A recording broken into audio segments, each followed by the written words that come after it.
Shalom, Bapak Ibu Saudara, selamat malam dan salam sejahtera bagi kita sekalian. Salam sehat selalu di dalam kasih Tuhan. Pada saat ini sebelum kita masuk dalam renungan, mari kita berdoa. Terima kasih Bapa, jika pada malam yang indah ini kami masih boleh ada sebagaimana Tuhan perkenankan kami ada.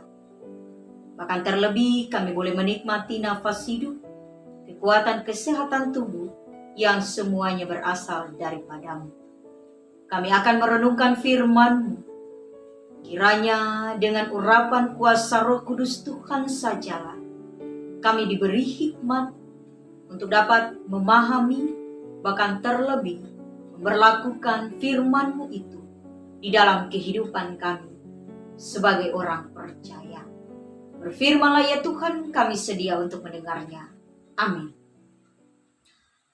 Firman Tuhan yang menjadi dasar perenungan kita pada malam hari ini dari Yohanes pasal 16 ayat 4 sampai dengan 11. Yohanes 16 ayat 4 sampai dengan 11 dalam tema pekerjaan Roh Kudus. Saudara-saudara, bagian ini erat hubungannya, atau pasal 16 ini erat hubungannya dengan pasal 15. Tentang bagaimana hidup dalam Kristus dan berbuah banyak bagi kemuliaan Bapa. Sebelumnya dicatat bahwa para murid bertanya, kemanakah Yesus akan pergi? Dan Yesus menjelaskan bahwa kepergiannya justru baik bagi para murid. Mengapa demikian? Karena kepergian Yesus justru membuat para murid ada dalam posisi menikmati seluruh janji penyelamatan Allah atau janji keselamatan Allah. Karena Yesus telah merampungkan tugas penyertaan dan penyelamatan dari Allah untuk umat manusia. Dan ketika Yesus naik ke surga, maka Roh Kudus sebagai penghibur akan dianugerahkan atau hadir di tengah-tengah kehidupan saudara dan saya. Nah, saudara-saudara, Roh Kudus tidak diberikan bagi dunia, tetapi Roh Kudus diberikan bagi para murid Yesus atau orang yang percaya kepada Yesus. Karunia Roh Kudus dalam arti kehadiran Allah hanya dialami oleh orang-orang beriman. Dan kedatangan Roh Kudus akan berdampak bagi para murid, pengikut Yesus, dan juga bagi dunia melalui pengikut Yesus itu sendiri. Bagi orang beriman, Roh Kudus akan meneruskan kehadiran dan karya Yesus.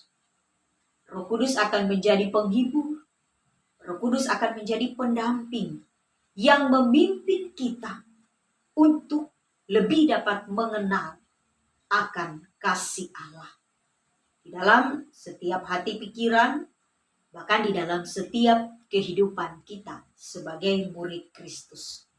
Ayat 7 sangat jelas dalam bagian ini.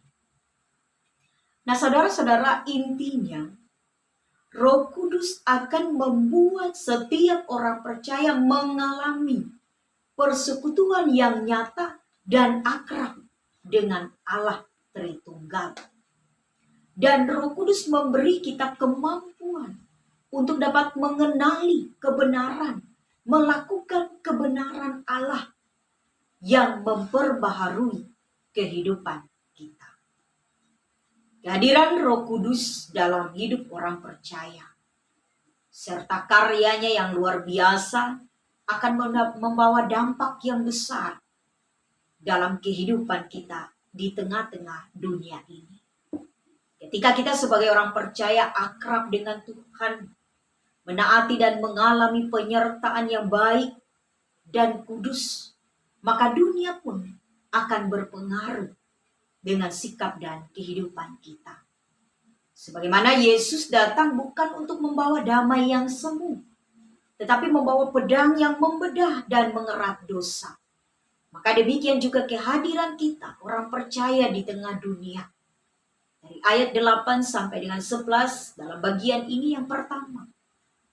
Kehadiran kita menimbulkan kepekaan, menyadarkan dunia akan dosa. Kedua, kehadiran kita menunjukkan kebenaran melalui sikap hidup yang benar, sikap hidup yang adil, sikap hidup yang tidak memandang siapapun. Dan sikap hidup itu kita tunjukkan hanya demi kemuliaan bagi nama Tuhan.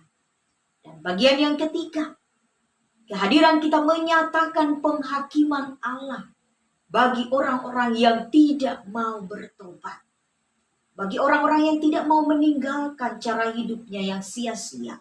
Dan mengajak bagi mereka untuk yang mau berbalik hidup sesuai dengan firman Tuhan. Saudara-saudara, bagaimanakah dengan kehidupan kita? Ketika kita menyadari kehadiran Roh Kudus ada dalam diri kita, ada dalam hidup kita. Apakah kehadiran Roh Kudus itu dalam diri dan hidup kita telah berdampak atau belum bagi kehidupan kita di tengah-tengah dunia ini?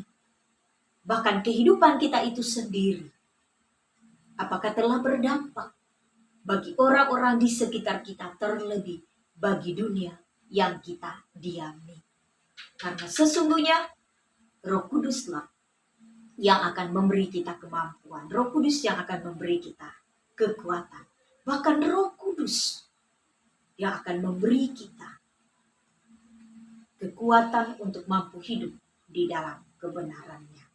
Itu ada dalam diri dan iman kita masing-masing. Amin. Mari kita berdoa. Terima kasih ya Bapa, jika pada saat ini kami boleh belajar akan firman-Mu. Mengingatkan kembali dalam kehidupan kami bahwa sesungguhnya melalui kehadiran Roh Kudus di tengah-tengah kehidupan kami, pribadi keluarga masing-masing, menjadikan kami untuk dapat hidup di dalam kebenaran akan Tuhan, dapat hidup di dalam karya keselamatan, bahkan terlebih dapat hidup sesuai dan seturut dengan kehendak-Mu. Tolonglah kami ya Tuhan, sehingga kami benar-benar menjadi saksi Tuhan yang terus-menerus dalam hidup ini untuk hidup takut akan Tuhan. Maka lindungilah kami Tuhan pada saat ini, di dalam kehidupan yang kami jalani dimanapun kami berada. Biarlah dengan perlindungan pertolongan Tuhan sajalah kami tetap ada di dalam kekuatan kesehatan tubuh. Di doa kami Tuhan, kami tidak memerintah akan Tuhan, tetapi biarlah kehendak Tuhan yang kudus dan mulia itu, itulah yang akan terjadi dalam kehidupan kami saat ini dan sampai selama-lamanya. Amin. Shalom.